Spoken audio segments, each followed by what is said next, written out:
You walk through the same yard you have tended for 40 years. So does anyone who visits. Hold that picture. The plants you put in for beauty, the ones the nursery sold you in a 4-inch pot, the ones the garden magazines told you would solve a shady corner, might be the same plants attracting ticks. And the wildlife that brings ticks with them. Snakes hide where small mammals hide. Ticks ride small mammals into your yard. This is not theory.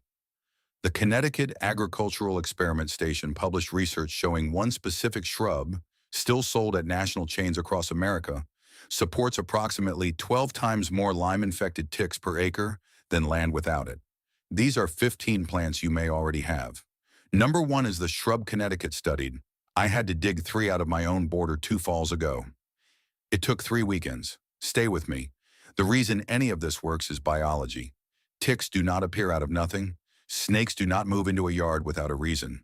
Both follow the same chain. Ticks ride into your yard on small mammals.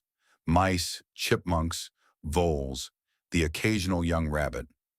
Those small mammals need 3 things to settle into a property: dense ground-level cover that hides them from hawks, moist soil that keeps them cool through summer heat, and a food source somewhere within 30 feet. Once the mammals settle, the ticks come with them. Snakes follow the mammals. A garden with a thriving population of mice is a garden where snakes will find dinner. A snake does not move into a yard for the plants themselves. The snake moves in because the plants created the conditions for the mice. What gardeners do not realize is that some of the most beautiful ornamentals, the plants the catalogs photographed in golden hour light, the ones that earned awards in the 1990s, the ones that became suburban standards, are the same plants that create exactly the conditions ticks and snakes look for. 15 of them are on this list. Number 1 has the most peer-reviewed research behind it. Number 15, boxwood hedges, Buxus sempervirens. Boxwood is the most planted ornamental hedge in American suburbs. Every formal foundation planting, every entrance walkway, every backyard parterre runs boxwood somewhere along the edge. The plant is evergreen, slow-growing, and tolerates aggressive shearing. The branching habit is the issue. Boxwood foliage touches the ground from the day it is planted. Mature hedge plantings create an unbroken low canopy that small mammals settle into within 2 seasons. The soil underneath an old boxwood hedge stays dry and protected from weather for the entire year. Mice, voles, and the occasional chipmunk colonize established boxwood hedges and use the line of plantings as a covered travel corridor along the foundation of a house. Where small mammals travel along a foundation, ticks ride in with them, and snakes follow the food trail. The plant itself is not aggressive. The problem is the structural growth habit and the rarely pruned interior. If you have boxwood, prune the lower foliage above ankle height, so air moves underneath. The shearing breaks the mammal corridor. The hedge itself still looks intentional. If your boxwood plantings have not been pruned in a decade, this winter is a good time to take the lower foliage off. Number 14, hostas. Hostas are the easiest plant to keep alive in a shady American yard. Every gardener over 60 has them. I have them. Most of us have too many of them.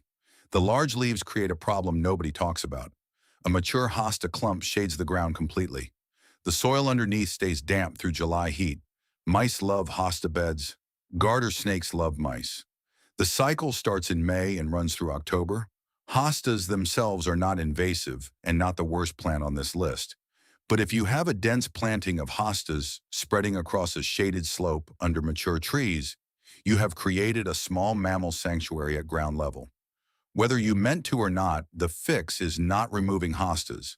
The fix is spacing them so airflow reaches the ground between clumps. Cut back the outer leaves in early September instead of waiting for first frost. Rake the leaf litter out of the bed in October before the ticks overwinter in it. A few hostas is fine. A solid carpet of hostas under a maple tree is the kind of bed where I would not let a 5-year-old walk barefoot. Number 13, bittersweet vine, Silastris orbiculatus. Asian bittersweet is the orange-fruited vine that lights up rural fences in October. People plant it for the fall color. The plant climbs everything within reach, drapes over hedges, swallows old apple trees, and creates dense thickets that small mammals colonize within 2 seasons. The USDA Forest Service has the plant, also called Oriental bittersweet in official documents, on the federal invasive species list across most of the eastern United States. Deer browse the leaves. Mice nest in the tangle at the base. Ticks ride in on both. The plant is also nearly impossible to remove. The roots spread aggressively several feet from the parent vine.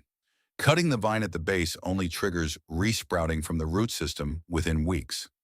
The professional removal method involves cardboard and 12 months of smothering or cut and paint with herbicide on the cut stump. If you have Asian bittersweet, and a lot of older suburban properties do, often without the owner realizing what it is, start the removal process this fall. Native American bittersweet, Celastris scandens, is the alternative if you want the orange berries. It does not form thickets. Number 12, wisteria. When overgrown, wisteria senses. Chinese wisteria is the lavender cascading vine that turned every American front porch into a postcard in the 1950s. The plant is also one of the most aggressive structural climbers in the catalog. An untended wisteria becomes a dense tangle within 5 years. The tangle is the problem. Old wisteria on a pergola, overgrown and untrimmed for several seasons, creates an undisturbed microhabitat that mice and chipmunks colonize. The wisteria itself is not the direct attractant. The dense protected mass it creates is. If you have a maintained wisteria, trimmed twice a year and pruned hard in late winter, you do not have a problem. If you have a wisteria that has grown over the side of an outbuilding or smothered an old swing set, that mass needs to come down. Native American wisteria, Wisteria frutescens, is the substitute. It blooms half as dramatically but does not become structural. Number 11, Vinca periwinkle. Vinca minor periwinkle was planted across American suburbs in the 1970s as the perfect shade ground cover. The plant covers the ground completely. It returns every spring without intervention. It blooms blue in April. The catalogs called it foolproof. Foolproof was correct. The plant cannot be controlled by ordinary means. A periwinkle bed creates a continuous mat across the ground that nothing else can colonize. And that mat is exactly the kind of cover small mammals settle into. Once vinca establishes, it self-roots from every node. The roots intertwine into a continuous fabric. Mice tunnel between the stems below the leaf layer. Ticks ride the mice in. A solid bed of vinca is something to remove. The professional method is cardboard plus 6 inches of wood chips for 12 months. The same method used to smother invasive ground covers across the country. After the smothering, replant with native ginger or wild strawberry. Number 10, Pachysandra. Japanese Pachysandra was the suburban shade ground cover of choice for 30 years. Every house built between 1950 and 1990 has a Pachysandra bed somewhere on the property. I planted a 30-foot bed of it in my own first yard around 1985, before anyone in gardening circles was talking about what those mats do to small mammal populations underneath. None of us knew back then. We do now. The plant is dark green, evergreen, and grows in the deepest shade where nothing else does. It also creates exactly the same continuous ground mat as vinca minor. Mice live in it, chipmunks burrow under it, ticks come in with both. Pachysandra is harder to identify as a problem because the leaves are larger and the bed looks neat from above. The action is underneath.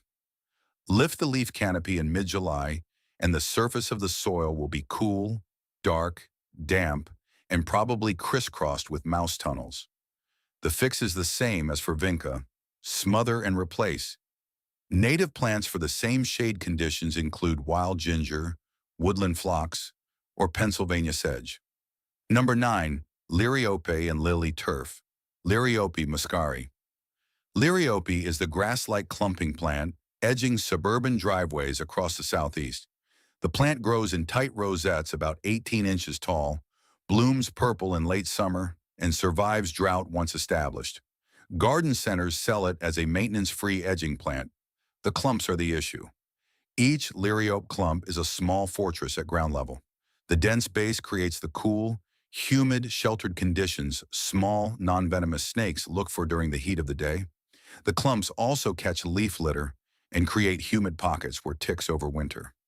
Most gardens with a liriope border have at least one snake hiding spot they do not know about. The fix is not removing liriope entirely. It is keeping the clumps separated by at least 18 inches and raking the bed clear of leaf litter in October. A maintained liriope edge with airspace between clumps is acceptable. A solid block of liriope along a foundation wall is something to address. Number 8. English ivy. English ivy is the most aggressive evergreen ground cover sold at any garden center in America. The plant climbs everything within reach, smothers tree trunks, and forms thick mats across the ground that nothing else can penetrate. The leaves are dark green and waxy. The catalogs photographed it on stone walls in golden hour light for decades. Ivy is the worst ground cover on this list for tick and snake habitat. The dense canopy holds humidity through the entire summer. The mat below is colonized by mice within 2 years of establishment. Ivy climbing a mature tree trunk creates a vertical highway for mice into the canopy where they nest above ground. There is no light removal protocol for English ivy. The professional approach is a full removal. Pull the vines off trees, cut at the base, dig out the roots, and smother any regrowth for 12 months. This is a fall and winter project. Native creeping phlox and foam flower replace ivy in shade. Native bearberry replaces it in sun. I have been gardening 40 years. I have never been afraid of my own yard. The reason I made this list is that 2 summers ago, my 5-year-old granddaughter went out to look at the daylilies and came back with a tick on the back of her neck. We caught it. She was fine. The pediatrician removed the tick properly, and the lab work came back clean. But I went out that evening and walked the property and saw what I had not been seeing. The Pachysandra, the vinca, plants I had put in 20 years ago for low maintenance. They were doing exactly what plants do. They were growing. They had become something I did not plant. Drop your state in the comments. The next 7 plants on this list are heavier than the first 8, and the regional risk varies. Number 7. Mulberry trees with low branches, Morus species. Mulberry trees were planted across the rural American landscape for 2 centuries because the fruit feeds chickens, pigs, and people. The tree is hardy. The fruit is genuine. The problem is what happens around an old mulberry in a yard. Birds eat the berries and roost in the lower branches. Mammals collect under the canopy for the fallen fruit. Deer come for both. By the second summer of an established mulberry near a residential property line, the area immediately around the trunk becomes a wildlife concentration point and ticks right in on every species. The tree itself is fine. The low branches are the problem. If you have a mature mulberry, prune the lowest branches to at least 6 feet off the ground. Rake the fallen fruit weekly through July and August. Both moves break the wildlife concentration without removing the tree. If you have a mulberry seedling that volunteered along a fence line, and a lot of rural properties have these without realizing it, pull it now while the taproot is still manageable. Number 6, Multiflora rose. Multiflora rose is the most common invasive rose in the eastern United States. The plant was introduced for erosion control and as a living fence. It does both jobs aggressively. An unmanaged multiflora rose hedge becomes a dense, thorny thicket within 4 years. Deer use multiflora rose as bedding cover. Deer are the primary host for adult ticks across most of the country. A multiflora rose thicket on the back edge of a property is a deer hotel, and where deer bed down, adult ticks lay eggs. The Connecticut Agricultural Experiment Station and several other state research programs have documented multiflora rose specifically as a tick-amplifying habitat. The data is consistent. Removal is brutal. The thicket is thorny and the roots are deep. Heavy gloves, long sleeves, sharp loppers, and patience. Cut everything to ground level. Then return every 6 weeks to cut the regrowth. By the second year, the root system exhausts itself. Native pasture rose is the substitute if you want a wild rose look. Number 5, invasive honeysuckle, 2 species. Japanese honeysuckle is the climbing vine your grandmother might have grown over a porch railing. Amer honeysuckle is the shrubby, fast-growing landscape plant that took over Midwest suburban yards in the 1980s. Both are documented invasive across most of the eastern United States. Both create dense undergrowth. Both leaf out earlier in spring than native shrubs and hold leaves later in fall, which extends the protected season for the small mammals living underneath. Deer browse honeysuckle. Mice nest under it. Ticks come in with both. A hedge of Amur honeysuckle along a suburban property line is one of the most consistent tick amplification structures in American landscaping. The native alternative is northern bush honeysuckle, Deer Villa lonicara. Native honeysuckle vines like coral honeysuckle, Lonicera sempervirens, substitute for Japanese honeysuckle on a trellis without becoming invasive. If you have an established Amur honeysuckle hedge, that is an autumn removal project. Cutting and applying herbicide to the cut stump is the only reliable method. Number 4, pampas grass, Cordaderia celoana. Pampas grass is the dramatic 8-foot-tall ornamental grass with feathery white plumes that became a suburban status symbol in the 1980s. The plant is native to South America. The plant survives drought. The plant is also impossible to remove once mature. A mature pampas grass clump can spread 8 to 10 feet across at the base in optimal conditions. The dense interior of the clump stays dark and protected from wind. Snakes shelter inside the dry leaf litter that accumulates at the base. Small mammals nest in the same dry mass. The plant itself does not attract ticks directly, but the mammal population it shelters carries ticks into the surrounding yard. If you have a young pampas grass under 3 years old, dig it out this fall. If you have a mature clump, the professional removal involves cutting the entire plant back to 12 inches, soaking the crown in vinegar, and digging out the root mass over 2 seasons. Substitute with native big bluestem, Andropogon gerardi, or little bluestem, Schizocerium scoparium, for the height and texture without the wildlife problem. Number 3, ornamental grasses, Miscanthus sinensis and similar. Miscanthus, called maiden grass, Japanese silvergrass, and eulalia, has been the most popular ornamental grass in American landscapes since the 1990s. The plant grows 6 to 8 feet tall, blooms feathery plumes in September, and dies back to a dry standing mass that holds through winter. The dry standing mass is the issue.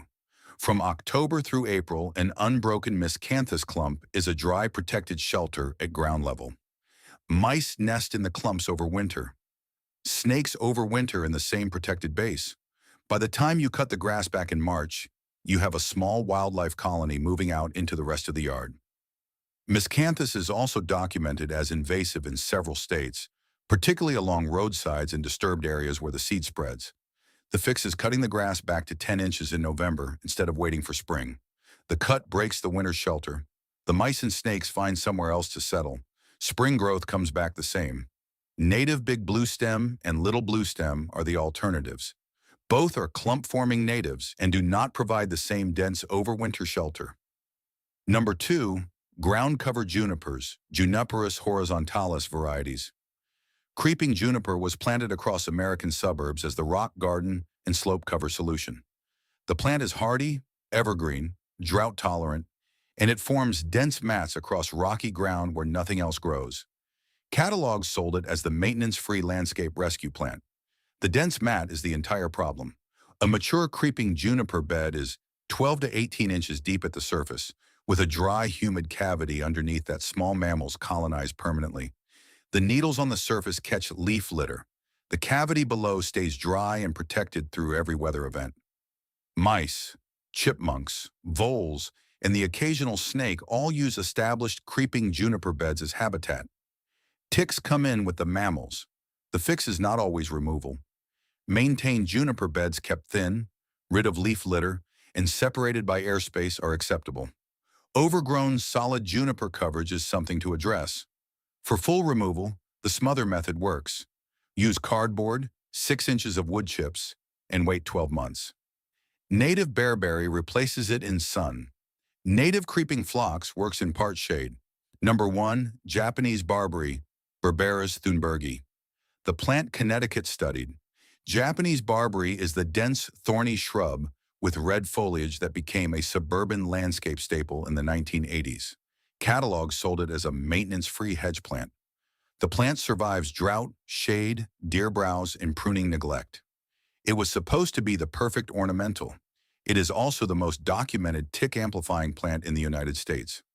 Researchers led by Dr. Scott Williams at the Connecticut Agricultural Experiment Station published a 2009 study in the journal Environmental Entomology showing that forests with established Japanese barberry supported approximately 12 times more Lyme-infected black-legged ticks per acre than forest without the plant.